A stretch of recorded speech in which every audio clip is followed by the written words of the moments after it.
Barusan sedulur nonton atau menyaksikan cuplikan pemberitaan yang saya berikan kepada sedulur.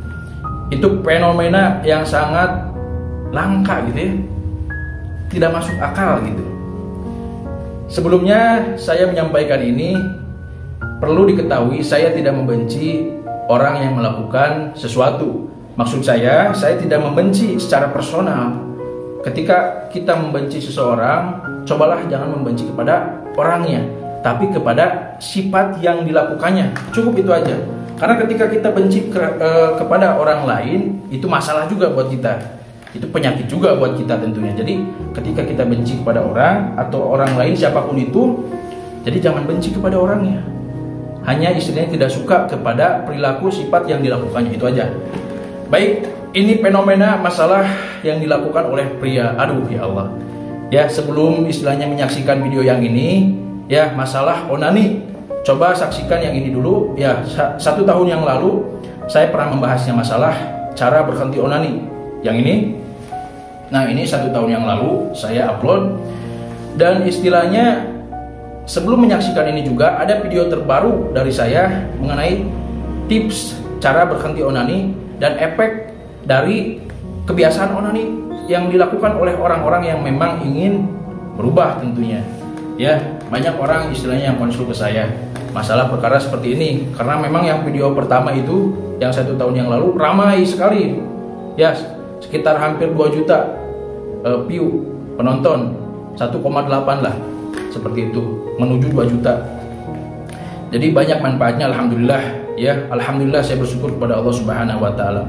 Jadi video terbaru saya yang ini.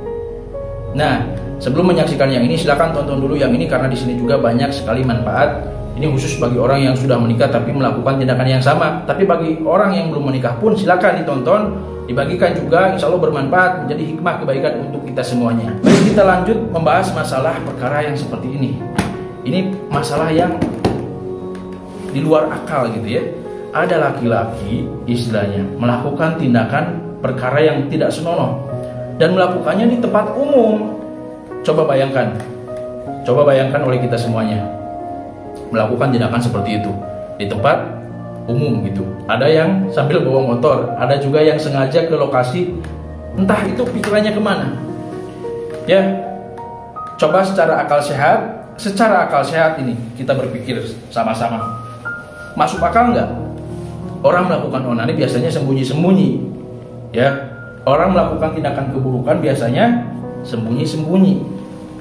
Ini kok terang-terangan, dan ini masuk ke ranah kejiwaan kata saya, mental, kena ini.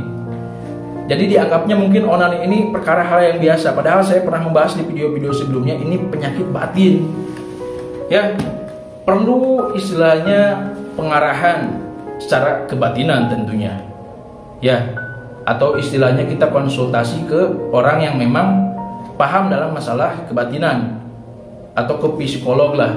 Ya, paling kalau ke psikolog itu arahnya ke pemahaman secara hal-hal yang logis, ya, memberikan arahan-arahan atau tips. Tapi itu juga bermanfaat tentunya.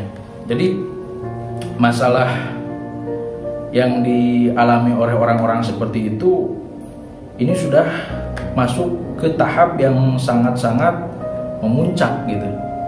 Memuncak seperti apa? Istilahnya sudah di luar akal, di luar nalar, ya. Semoga kita terhindar dari perbuatan seperti itu. Jadi hikmah yang bisa kita ambil, jangan menyepelekan dosa yang kecil, karena dari yang kecil itu bisa menjadi besar dan akhirnya meledak dari kebiasaan yang memang sembunyi-sembunyi, bertahap. Istilahnya kita tidak berubah dari sifat perilaku perbuatan kita, dari kebiasaan kita tidak mau kita rubah dari sekarang, ya efeknya nanti dianggapnya hal sepele, dianggapnya hal kecil, dianggapnya nanti juga saya pasti sembuh. Bagi orang yang belum menikah, ya nanti juga sudah menikah saya sembuh. Padahal di video ini, ya yang sudah saya bahas video sebelumnya, saya membahas banyak orang yang sudah menikah tapi tetap melakukan tindakan yang sama, bahkan sampai yang ada yang menangis. Ada yang menangis konsultasi ke saya via telepon. Ya, Kang, saya nonton video Akang setahun yang lalu gitu. Ya, saya merasakannya hal yang sama, Kang, katanya.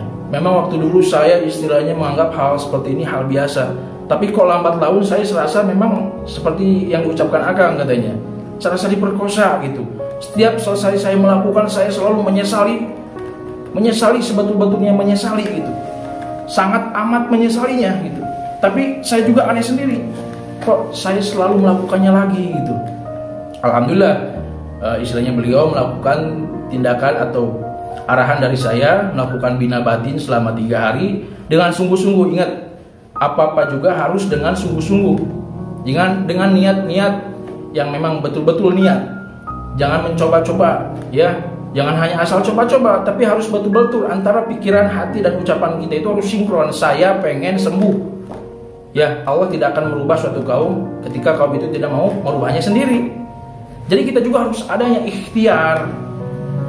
Ya, secara lahiriah kita ikhtiar, secara batiniah pun kita ikhtiar. Ya, pokoknya jangan melupakan istilahnya dari ikhtiar. Ikhtiar kita itu istilahnya perlu, bahkan wajib, harus dilakukan. Rubah, saya pengen sembuh. Jangan sampai hal sepele yang dianggap kita kecil semakin lama menjadi besar. Yang besar itu bermula dari yang kecil. Ingat, yang besar itu bermula dari yang kecil. Jadi harus disikapi dari sekarang. Jangan menyepelekan dosa yang kecil. Ya, kita harus selalu sadar. Kita harus mempunyai planning, arahan untuk ke depan. Kehidupan itu terus ke depan. Ya, setiap yang di belakang itu hanya untuk jadi pengalaman atau bahan tapakuran. Bahan tapakur untuk dikaji oleh kita, menjadi pelajaran tentunya. Mungkin seperti itu hikmahnya. Semoga ada kebaikan. Pada intinya kita jangan menyepelekan hal yang kecil. Jangan sampai yang kecil itu bisa menjadi besar, akhirnya memuncak dan tidak logis nantinya. Ya, tidak logis. Seperti itu. Harus hati-hati, perbaiki pikiran kita, ucapan kita, tindakan kita, prasangka kita. Ya, segalanya harus diperbaiki dengan niat betul-betul ibadah agar hasilnya barokah. Ya, segera bertobat agar kita selamat. Sama-sama saling mendoakan dalam kebaikan. Saya pun makhluk lemah butuh istilahnya dukungan dari para sedulur semuanya, dari rekan-rekan saya semuanya. Saya selalu meminta doa kepada siapapun. Ya, pokoknya cari ruang lingkup yang baik, sahabat karib yang baik, yang mengandung istilahnya nilai-nilai positif. Ya, kita pun harus pandai-pandai mencari sahabat. Bukan kita memilah dan memilih, bukan. Siapa saja bergaul dengan siapa saja, kenalan boleh sama siapa saja, tapi untuk istilahnya ruang lingkup kita harus istilahnya orang-orang yang memang memberikan kebaikan untuk kita, agar timbulnya positif kebaikan untuk kita. Ya, jadi ingat juga dari tindakan kita membuahkan hasil tergantung perbuatan kita. Ya, tindakan baik hasilnya pun tentu kebaikan. Begitupun sebaliknya. Ya, istilahnya seperti itu. Semoga ada kebaikan, manfaat, hikmah untuk kita semuanya. Setiap kebaikan yang saya sampaikan itu semuanya murni datangnya dari Allah Subhanahu wa taala, dan setiap kesalahan, kehilapan yang saya utarakan itu semuanya murni atas kehilapan saya pribadi. Mungkin hanya itu. Akhirul kalam, wabillahi taufiq wal hidayah. Wassalamualaikum warahmatullahi wabarakatuh. Salam seduluran.